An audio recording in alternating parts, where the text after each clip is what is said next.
Joined by Delta Councillor Mr. Bruce MacDonald, and remember, November 15th, that's the day we want you to mark your check off on your ballot, and please make sure you vote. Bruce, thanks for doing this. I know it's that time of the year where you're just inundated with requests. It's my pleasure.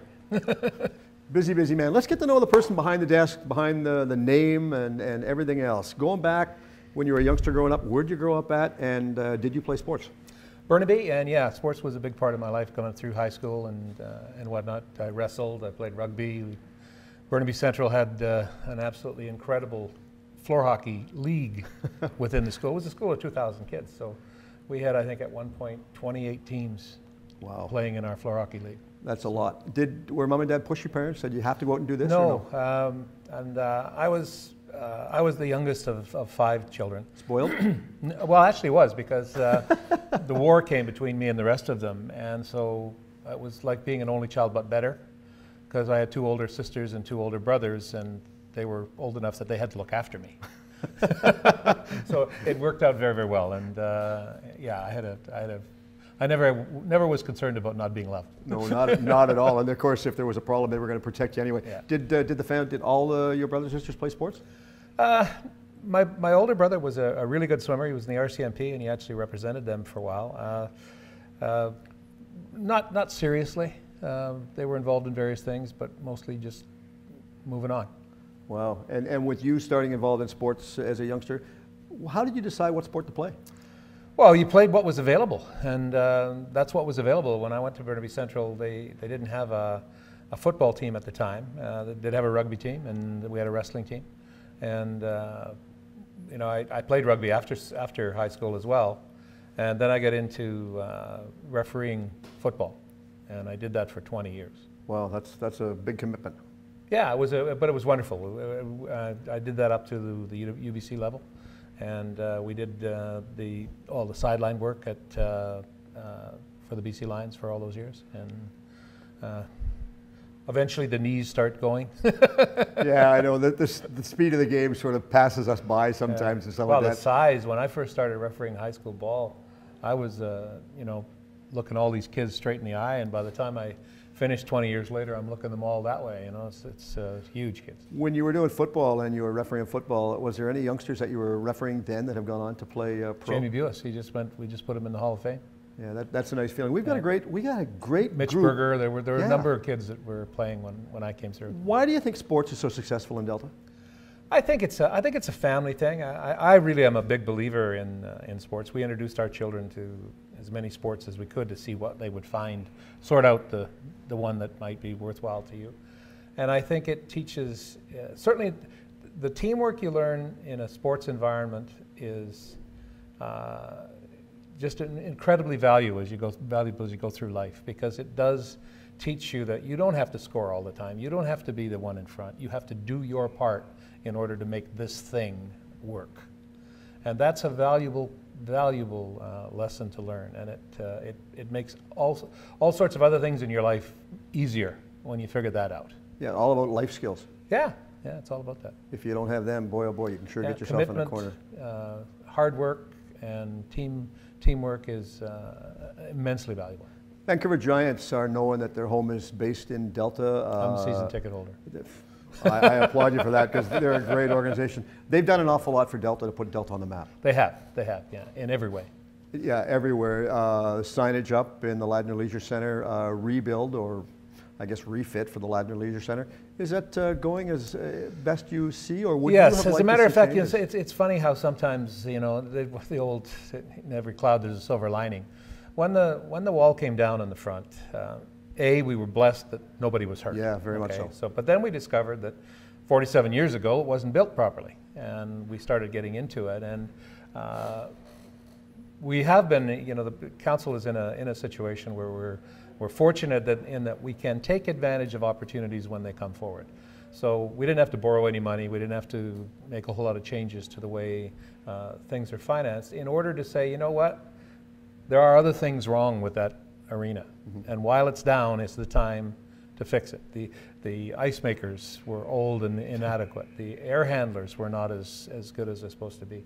We had put a reflective material on the roof to keep heat in, And when we pulled that down, we discovered that it also was trapping moisture. And, oh, really? And in a few years, we would have had potentially some serious trouble with the beams and whatnot. It was just early on in the game, so we just had to do some scraping and painting. And we discovered that 2 or 3 of the walls had never been insulated.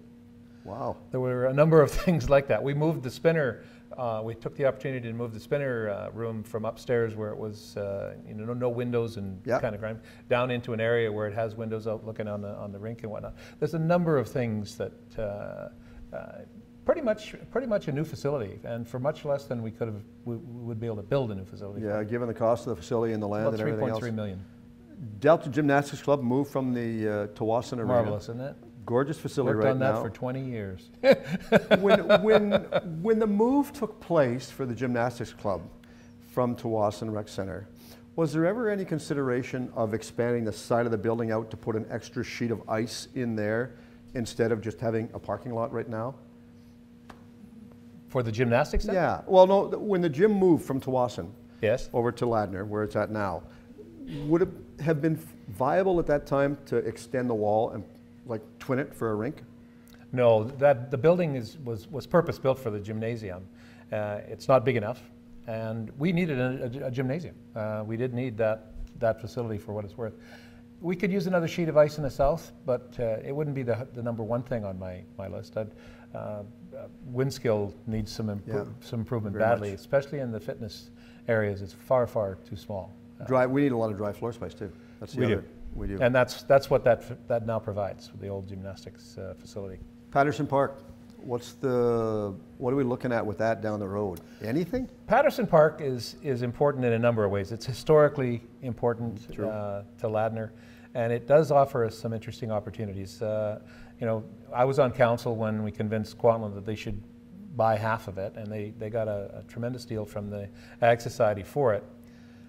They have now decided that they don't want to build a campus there, and last year they actually wanted to put their half of the park up for sale for $12 million, and we had meetings with them, and I think what happened too is the province kind of reminded them that they had bought it for them.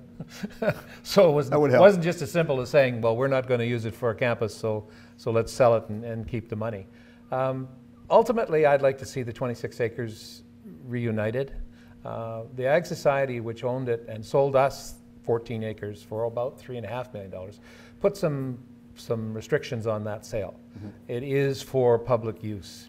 So there is a group of seniors right now who have made some interesting proposals for a multi-use in that area. Mm-hmm. There are a lot of hurdles, but more importantly than anything else is we have to deal with the Ladner community. We had a committee about, I guess, 7 or 8 years ago that spent 2 years, and they recommended that we have a number of different possibilities there. Mm-hmm. It's never been really ground down to the final, this is what we're going to do. But it's important, and it's not something that can be done in an easy, offhanded way. No, you can't just put a check mark and say, okay, it's going to appear miraculous. Not going to happen. What about Watershed Park? Any possibility of developing anything in that area there? Probably not. Watershed is a gem. I think a lot of people still don't understand that it's a third the size of Stanley Park. We have improved the trail systems pretty dramatically. We reopened a water tap inside for people to go up and get probably the best water on the face of the earth. But to actually do anything active with it, I think would be a pretty hard sell. I think what you're going to see is it used in the manner that it is. It's a beautiful environment. People can walk, they can ride horses, they can do all of those kinds of things. And I wouldn't be too keen on seeing much more. I mean, it wasn't even a park when I was first elected. No. It was just owned property. In fact, there was a proposal at one time to sell it. Really? Yeah. Well, that would have been just disastrous if they had done that. John Oliver Park, expansion. I know I've talked to different council members about things that might go in there, different discussion groups. Is it viable that we could expand and do different things for the groups? Oh, sure. John Oliver never actually made the second phase that we've talked about forever. And I was on council when we did John Oliver Park. And that was the agreement. We'd move North Delta minor football to John Oliver and reorganize the other fields and whatnot. And that part worked out pretty well. We then had an agreement with the Red Lions rugby team, who have built what I think are the best grass fields in the Lower Mainland. I've never seen fields that could take the beating those things take and come back. Unfortunately, their overall plan didn't work out. They were a little more stressed financially than they thought it would be, so they never got to build a clubhouse. But they still have a primary use on those two fields. So we have that. There have been over the years plans to put soccer fields, baseball fields, whatever in the area that's not being used, and I would like to see that still pursued. In fact, in either one of two places, I'd like to see a facility where we could host some more significant sports events, either at the North Delta High School area, if we could come to some kind of agreement there. And there's a will to do that. I chair the school board council liaison committee. In fact, we go back and forth. One year the school board chairs it, and the next year council does. But that's a good thing too. The other place would be John Oliver, if we could. And we were in discussion with the Whitecaps for a period of time. They wanted to put a training center. Didn't quite work out because of the reduction in access that the community was going to have in that area. Okay. So you can only go so far. Yeah, no kidding. You know. Development on Tilbury, any possibility of maybe developing some type of sports facility or area on or in Tilbury, given the fact that we've got the new road that just virtually opens Delta up? Yeah, Tilbury's become, like as you know, we bought the Tilbury Ice because it was available and a good price, and we were able to do that. The actual land in Tilbury now is extraordinarily valuable because for the same reasons you're talking about, and so I think it would be very difficult for Delta to acquire and produce more facilities specifically in the industrial area. The other thing is that industrial land in the Lower Mainland is becoming, it's under siege. I mean, many communities are taking industrial land and rezoning it for residential or commercial, whatever, and we need places where people make the things and sell the things and do the things we need to make the money in order to do the rest of this stuff. That's very true. When you start talking about taking, 5 or 10 acres of industrial land out, you better have a good reason for it. No kidding. So there are other places where we can put recreational facilities, and I think they would be more appropriate. You've been on Delta Council as a long-serving member for a long time right now. What's the one biggest change or success that you're really pleased with that's taken to fruition throughout your term? Gosh, there's so many more. I was involved in the referendum to double the size of Sun God Recreational Center. It's been incredibly successful. That's one of the reasons why we're doing the North Delta. I mean, I use it a lot, and we're doing the North Delta Rec Center now and putting in another 6,000 square foot fitness center. We didn't have a pool, an indoor pool in Ladner, and we were able to do that. John Oliver Park, when the referendum went through, was a huge gain. The softball fields that we have at North Delta Park now, which were built specifically in the size they were in order to make sure that they were for teenagers and below, those are the best in the province. There's nowhere, anywhere that has fields that are as good as those. So I wouldn't say there's one specific thing. I think the advent of our artificial turf fields, it's interesting that Mackey was the first field we put in. We went on a tour there a few months back, and it's due for replacement. That thing is down, and you could just about get down on this floor and be as soft as it. Yes. It needs to be replaced, and they're expensive to do. They're about $2 million a copy now. Wow. A grass field costs you anywhere from $250,000 to $300,000-400,000, and you get about 9 times as much use. So when you do the math, the artificial fields are a good deal rather than covering that much more ground. It's interesting. You talk about North Delta Park. The interesting part about the North Delta Park, when I had a chance to talk to the soccer group a couple weeks back over there, they were telling me that baseball on the one end of the park, the north end of the park, baseball actually soccer shares the part with baseball. And that's a real nice mix to have groups actually working together instead of at loggerheads and fighting each other. We've never had there's occasional problems in Delta among user groups because everybody wants the best user that they can have. But in actual fact, it's an amazing collaboration. We don't have that situation where people are looking over their shoulder and saying, why not us? Why not us? Much more often you'll have groups saying, yeah, we can make that work. Let's try and do that. Let's make that work. And that's really, I think we have the best access to sports in the metro region. Your tenure as council member, what do you think, if there's one word you can use to describe it as to why you continue to get re-elected, being very honest, because you're so successful at it, and everybody I talk to, they keep saying, gee, I hope Bruce gets back in.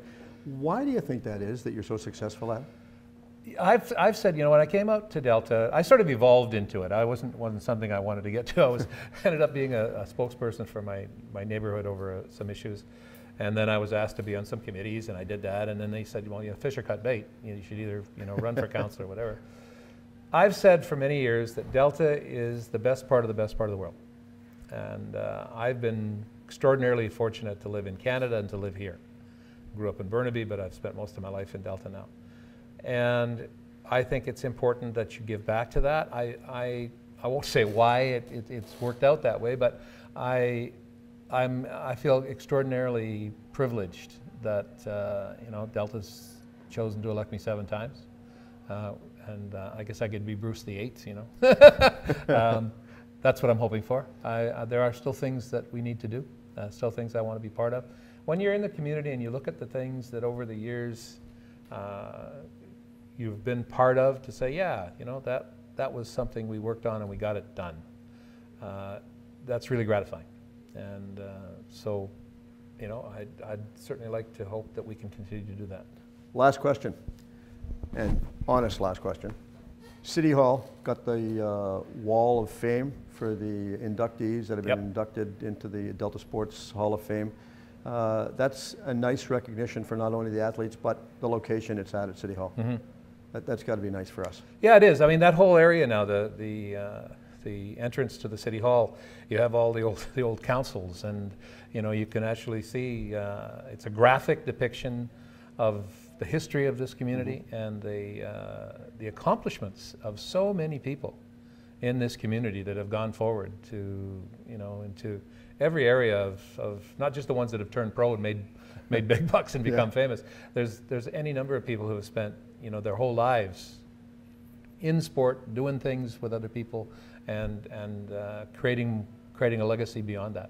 No kidding. Bruce, I couldn't have said that any better myself. All the best in the upcoming election, November the 15th. And we want to remember, everybody go out November the 15th, mark the date in your calendars. You've got all day to go out and vote, and there is no excuse. I want you to be a good sport. Yes, okay, earlier on too. But I'm talking, I don't want anybody to miss that. I want to get out, and I want to have record numbers in Delta for voting this year. So on behalf of everyone, I really appreciate everyone watching this. Thank you very much.